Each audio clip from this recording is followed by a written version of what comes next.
Здравейте! Казвам се Гергана, но почти всички ме наричат Жозефин. Име, което само ме намери, когато най-силно имах нужда да изразя себе си. Още от малка знаех едно – искам да създавам. Първо бяха цветовете, после думите, после усещането, че всяко нещо може да бъде по-красиво, по-смислено, по-запомнящо се, ако му дадеш нужното внимание и отношение. Дизайнът ме намери тихо, но категорично, не като професия, а като вътрешна нужда. С времето разбрах, че това, което правя, не е просто визия, а история, послание, присъствие. Дизайнът е моят път, а моят подход към него е емоционален.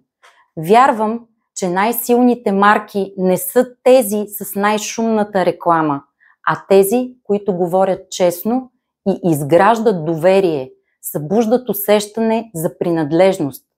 Ако днес трябва да дам един съвет на всяка млада жена, която иска да създаде свой бизнес, той би бил: преди да търсиш пазар, открий гласа си. Преди да мислиш за конкуренция, избери кауза. Преди да правиш бизнес, създай смисъл. Бизнесът не е само стратегия, бюджет и печалба. Бизнесът е отражение на теб самата.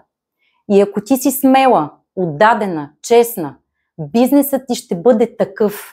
Ако търсиш своето място и вдъхновение, заповядай на вдъхновяващ разговор с мен тук, чрез платформата 3 жени в 1.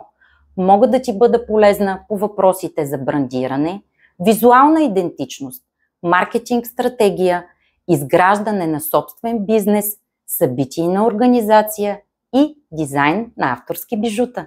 Очаквам те!